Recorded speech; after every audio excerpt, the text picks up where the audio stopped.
राजनीतिक जीवन की शुरुआत थी हमारे त्रिनेत्र जी गणेश जी की पावन धरा सवाई माधोपुर में। सवाई माधोपुर के मेरे परिवारजन सभी का मैं धन्यवाद देती हूँ, आपको प्रणाम करती हूँ, नमस्कार करती हूँ। जितनी बार भी सवाई माधोपुर में आई हूँ, जब से सांसद बनी हूँ उसके बाद मुझे ऐसा लगता है कि बिल्कुल घर पे आ गई, अपने परिवार के बीच आ गई। और मैं आप लोगों के एहसान को कभी नहीं चुका पाऊंगी, क्योंकि मैं यहाँ से पहली बार मुझे टिकट मिली थी भारतीय जनता पार्टी से। और उस समय मैंने सोचा था पता नहीं जीतूंगी या नहीं जीतूंगी, लेकिन आपके आशीर्वाद से, आपके समर्थन से, आपके विश्वास से मैं पहली बार विधायक बनी। और वो मेरे लिए एक ऐतिहासिक पल था। आज हमारे सभी के बीच, हमारे सभी के और मेरे बड़े भाई और एक ऐसे नेता जिन्होंने 5 साल संघर्ष किया है। हम सभी ने देखा है कि चाहे वीरांगना हो, चाहे हमारे युवा हो, चाहे किसान हो, चाहे पीड़ित महिला हो, जहां भी अत्याचार हुआ, जहां भी अन्याय हुआ, हमारे डॉक्टर साहब वहां पर खड़े थे। और वो मुझे लगता है हम सभी सौभाग्यशाली हैं, सवाई माधोपुर की जनता सौभाग्यशाली है कि आपको विधायक के रूप में, मैं तो इनको प्रत्याशी नहीं मानती, मैं तो ये मानती हूँ कि ये विधायक बन चुके हैं। क्योंकि ये इतने बड़े नेता हैं कि ये इनको चुनाव लड़ने की आवश्यकता नहीं है, ये तो आपके सबके मन में बसे हुए हैं। और इन्होंने तो वर्षों से आपकी सेवा की है। और जहाँ भी, कहीं भी राजस्थान में कहीं भी अन्याय जहाँ हुआ है, वहाँ ये सबके साथ खड़े थे। और ऐसा नेता बहुत सौभाग्य से मिलता है। और मैं आपको कहना चाहूंगी कि हम सबको मिलकर किरोड़ी लाल जी को भरपूर वोटों से, ऐतिहासिक वोटों से जिताना है। 5 साल से आप लोगों ने भी देखा कि सवाई माधोपुर में जिस तरह से तुष्टीकरण की राजनीति हुई, भेदभाव हुआ। उससे पहले मैं यहाँ से विधायक थी, हम लोगों ने ऐतिहासिक विकास के काम किए कि नहीं किए? भैरू दरवाजे में जो दूसरा रोड बना वो याद है कि नहीं आपको? हमीर ब्रिज की चौड़ाई हम लोग पास करवा के गए थे, लेकिन अभी इन्होंने काम नहीं शुरू होने दिया। देखा है ना आपने? बनास का पानी आपको शहर तक पहुंचा कि नहीं पहुंचा? वो भी हमारी सरकार के समय हुआ था। हॉस्पिटल की आपको व्यवस्था पता है कि नहीं पता है? वहाँ हेल्प डेस्क था, कोई भी व्यक्ति आता था, मरीज आता था, वहां पर हमारा व्यक्ति बैठा रहता था, भारतीय जनता पार्टी का कार्यकर्ता था, आपको तुरंत डॉक्टर के पास ले जाता था और आपका इलाज हो जाता था। आज ये हालत है कि डॉक्टर्स ही नहीं है। डॉक्टर्स हैं हॉस्पिटल में? नहीं है। चाहे पीएचसी की बात करें, सीएचसी की बात करें, हमारे समय में मैं जब यहाँ से विधायक थी, भारतीय जनता पार्टी की सरकार राजस्थान में थी, उस समय इतने सारे काम हुए सवाई माधोपुर में। तो मैं लाइट गई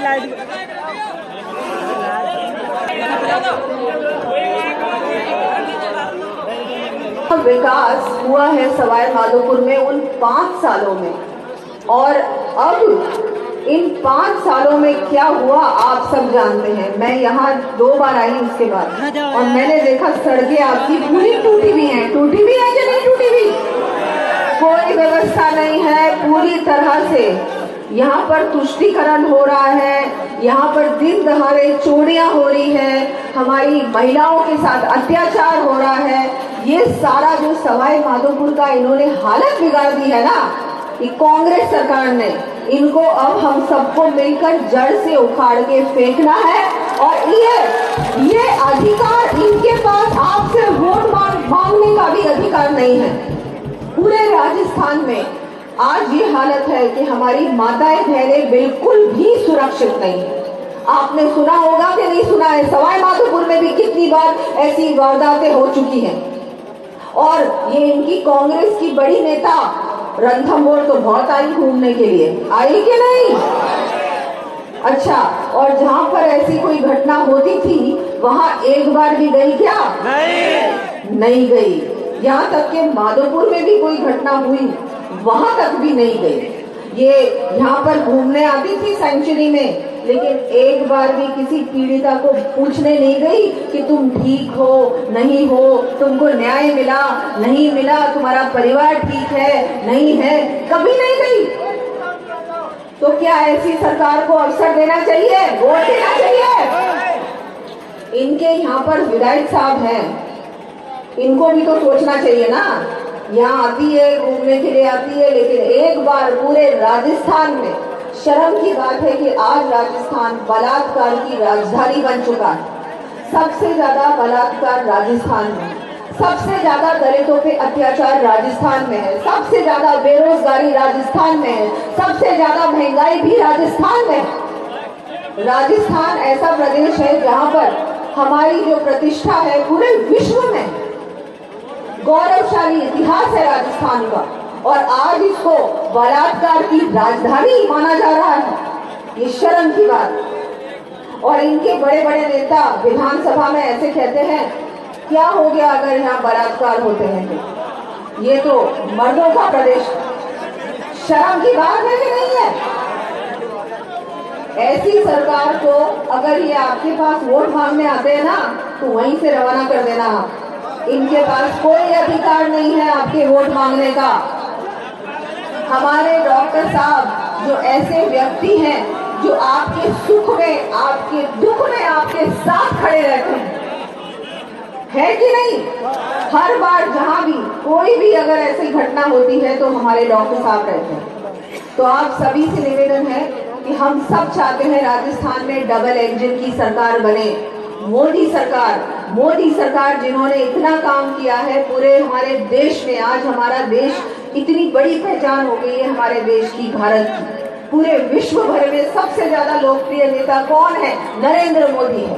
और आज नरेंद्र मोदी को सम्मान मिलता है तो हमारे एक एक व्यक्ति को, आप सबको सम्मान मिलता है। ये हमारे देश के लिए बहुत गौरव की बात, गर्व की बात। तो हम सबको यहाँ भी भारतीय जनता पार्टी की सरकार चाहिए कि नहीं चाहिए? 5 साल पहले जो विकास के काम थे, जो बहुत सारे अधूरे रह गए, उनको पूरा करना है कि नहीं पूरा करना है? करना है ना? फिर से चाहते हो आपके जो उस समय हालात थे, जो पूरी व्यवस्था थी, जो वातावरण था, वो दोबारा से स्थापित हो? चाहते हो कि नहीं चाहते हो? तो सबको एक साथ मिलकर 25 नवंबर को पूरे मतदान, आप सबको एक एक व्यक्ति को जाके कमल के फूल के बटन को दबाना है, हमारे डॉक्टर साहब को जिताना है। और आज तो डॉक्टर साहब का जन्मदिन भी है। कितना अच्छा दिन है, कितना शुभ अवसर है। आज डॉक्टर साहब का जन्मदिन है और आज उन्होंने नॉमिनेशन फाइल किया है, और हम सब चाहते हैं कि अच्छी साफ सुथरी सरकार राजस्थान में बने। हम सब चाहते हैं कि नहीं चाहते? सनातन का सम्मान हो। आप सबने सुना होगा जयपुर में क्या हुआ था, कुछ दिन पहले की घटना है। जाति विशेष के लिए तो ये बहुत कुछ करते हैं, लेकिन जब बात धर्म की आती है तब वो पीछे हट जाते हैं। हम सब जानते हैं कि शोभा यात्रा निकालनी है, भजन संध्या करनी है तो परमिशन लेनी पड़ती है, और कई बार परमिशन मिलती नहीं। तो क्या हम हमारे धर्म को भी मानने के लिए, हमारे त्योहारों को मनाने के लिए क्या इस कांग्रेस सरकार से हम परमिशन लेंगे क्या? तो हम सबको मिलकर एक अच्छी सरकार को स्थापित करना है। सवाई माधोपुर में अच्छी सरकार हो। सवाई माधोपुर में 5 साल पहले जैसे आपके काम हुए, आपकी सड़कें बनी, आपके शहर तक पानी आया, आपका मुझे लगता हॉस्पिटल की व्यवस्था, चाहे कॉलेज की व्यवस्था की बात करें, PHC, CHC, hotel management institute, आपके इतने सारे महत्वपूर्ण काम, ऐतिहासिक काम हुए थे। लेकिन 5 साल में मैंने तो कोई विकास नहीं देखा सवाई माधोपुर में। आपने देखा क्या? कोई काम नहीं हुआ, सिर्फ फीते काटे इन्होंने। जो काम भारतीय जनता पार्टी ने करवाया था ना, उनके फीते काटे इन्होंने। और हम सब जानते हैं शीला पट्टी जो मेरे समय पे लगी हुई थी उसमें सब हटा के अपना नाम लिख दिया और दोबारा से चिपका दी, ये भी हुआ है। तो आप सब लोग सब जानते हैं और अब हम सबको मिलकर हमारे डॉक्टर किरोड़ी लाल जी मीणा साहब को अच्छे वोटों से जिताना है ताकि हमारे विधानसभा में वो आपकी बात रख सके, क्षेत्र का विकास करे, महिलाओं को सुरक्षा दे, सनातन का हमारा सम्मान हो, हर प्रकार से किसानों को भी न्याय मिले, युवाओं को भी। आप लोगों के लिए तो किरोड़ी लाल जी रात दिन धरने पे बैठे हैं। 19 बार नीट की परीक्षा के पेपर लीक हुए हैं कि नहीं हुए हैं? कौन बैठा था आपके साथ? कौन बैठा था आपके साथ?